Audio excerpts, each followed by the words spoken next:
What's up, Waza? Time to kick this new year off with an exclusive, hard to find figure review. This here, folks, is the Fantastic Four Flying Annihilus figure made by Toybiz.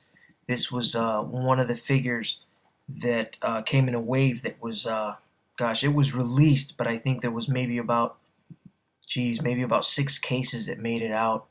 Why? I don't know, man. Maybe that's something I can ask Jesse Falcon next time I see him. Why was there only 6 cases that made it out? I have no idea. Anyways, let's take a look at the wings here. A lot of detail went into this figure between the texturing of the wings, the sculpt, just intricate sculpting here. A lot of detail. Very, very cool figure, and once again, very hard to find. This figure, the last time I seen this figure on eBay was roughly going around 800 bucks. So let's move this out of the way. A little bit of rain going on outside here where I live. Get a good look at this package. Is very mint. I haven't sent it off to get graded yet. The figure that we will be reviewing today is actually the prototype that I have loose. This prototype I bought from a gentleman in New York. I believe he's on Marvelous News forums. Um, I don't give out his name because I think he likes to keep himself private. Anyways, um, now this figure here is it's one of my gems. It's also one of the rarest prototypes out there. I think there was about 3 of these prototypes made. Sometimes there's only prototypes. Sometimes only come one ever made, and they never make it into production. But there's actually 3 of these out there somewhere. Um, this being one of them. Now, if you guys can help me with lighting, because I'm filming this at night and I don't know what kind of lighting to use. If you guys have any suggestions, let me know. See here, the sculpt is awesome, man. I really like this sculpt. What I like about this too is he can look all the way up. That ball joint there, the way that head is made on there, allows him to look all the way up. So if you want to get him in a really cool flight pose, you can get him to look all the way up. That's pretty awesome. That's something that we don't get nowadays from Hasbro with a lot of figures. The articulation is limited as far as looking up. Some of their figures are able to do it, depending if they go with a ball joint and the rotator with the ball joint, allowing it to swivel all the way up. Being this is a figure that probably most of you won't own, I want to try to get some really good close-up shots here so you can take a look at the sculpt as well as I can as well as my camera can grab it, I guess. So let's look at this figure from top to bottom. A really nice sculpt, man. Those once again, those are numbers written by the company.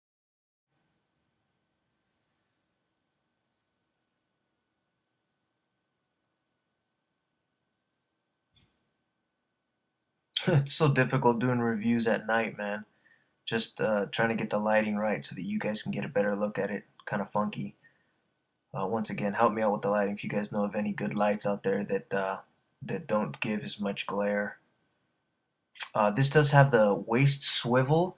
It doesn't have the ab articulation. That's sculpted all the way through. Um, we've got those flappable wings here. You push the button and you're able to flap the wings. I don't have the wings for this prototype, so I'm going to go ahead and have to customize and replicate some wings to go on there. All these little grooves that you see on the figure are sculpted on. They're all sculpted. Uh, Even the little damage on the thighs and just everything on here is sculpted. There's nothing that's just painted on. The legs have major articulation. It's got the toe joint. We're able to swivel it back.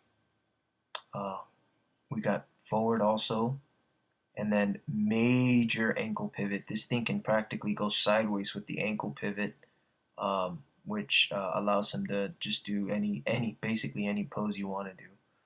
And then of course we got the double jointed knees, and most importantly we've got the famous ball joints that are famous with Toybiz. The way these joints are made, they allow the figure to do full rotation with the legs, and the reason for that is the way the ball joint is placed. You see that? You see that right there? That connects it right across versus connecting it upwards is what Hasbro does a lot with their figures. This is going straight across, not upward. Straight across allows it for that articulation, which is something that Toybiz did with most of their figures. And you'll see that Hasbro doesn't do that with most of their figures. That's why you have to spin that ball joint around to get the leg to hike up. Moving on here, we've got the double jointed elbows. It was overall a great sculpt on this figure, man. Awesome.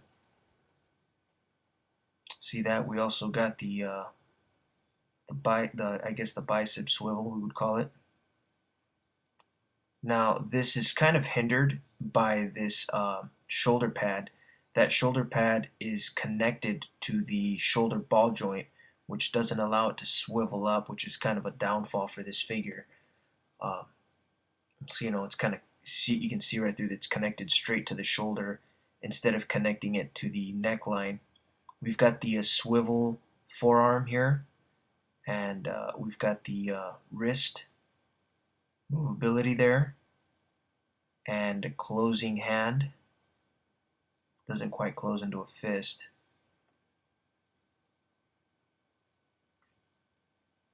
Let's put this guy down. Let's get another figure for comparison. Get him to stand here. Okay. Alright, let's get a good look at this flying Annihilus. Top to bottom here. Let's get that base out of the way. Alright. Let's bring in another Toybiz figure here for height comparison. Here we've got the old X Factor Cyclops. An inexpensive figure that most of you might own from Toybiz. Let's put him right here on the side. Oops. There we go.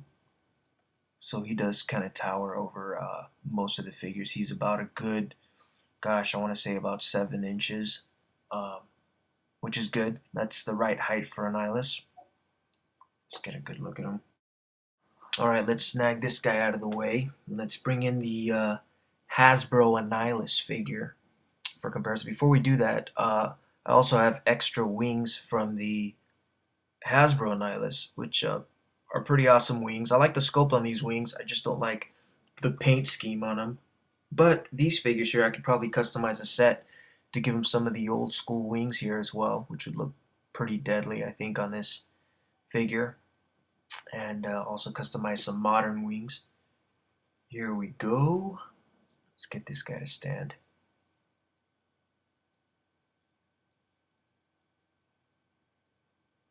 If you're wondering why he's not pink, this is actually an extra Annihilus figure I had, and I painted the pink kind of like an off reddish color. There we go. The Hasbro Annihilus is just a tad bit bigger than the Toybiz version. Here we go. There we go. Just a tad bit bigger, and the biceps and arms are just a little bit bigger on the Hasbro figure. A little more girth. Not to say that Hasbro's Annihilus isn't a good sculpt. I actually like this figure from Hasbro. I think it's a great sculpt. It's got a lot of detail. I like both figures a lot. I think they're both great figures. However, I really like this Toybiz one. I think it's the sculpt kind of giving him an ultimate Annihilus look, which is really cool. Plus, I don't know if you guys are down for the pink. You know what I mean? Pink Annihilus. It's the classic Annihilus. You got to do some classic battles there. But that's why I painted my extra Annihilus instead of pink. I gave him this reddish color, kind of to resemble, the purple Annihilus, purplish reddish Annihilus that came out originally when Hasbro showed the figure. But here you can see both faces. See, Hasbro has a great sculpt as well too, and of course the Toybiz head is just a little bit smaller. But once again, these are two different versions of Annihilus. I believe the interpretation that Toybiz was going for was the more modern Annihilus look seen in the later comics, and Hasbro's Annihilus is the more classic look. So good to have both. Now, if we can just get Annihilation Nova with the body armor, I think it'd go great with this Toybiz Annihilus. Oh, that's another thing too. Is this head doesn't, man, no articulation to that head. And look at that. See, now that's one of the great things about this figures. He looks all the way up, so you can put him in some really cool flying poses. But you know, there's a lot of downfalls with this Toybiz figure as well too, and we'll get into that right now. All right, let's take a look at these two guys from top to bottom.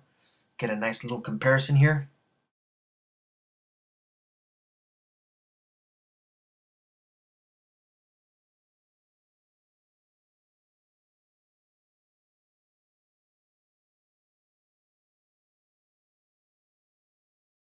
All right, let's grab the Hasbro Annihilus here. Something you guys might have not noticed, this figure actually has a little bit of ankle pivot.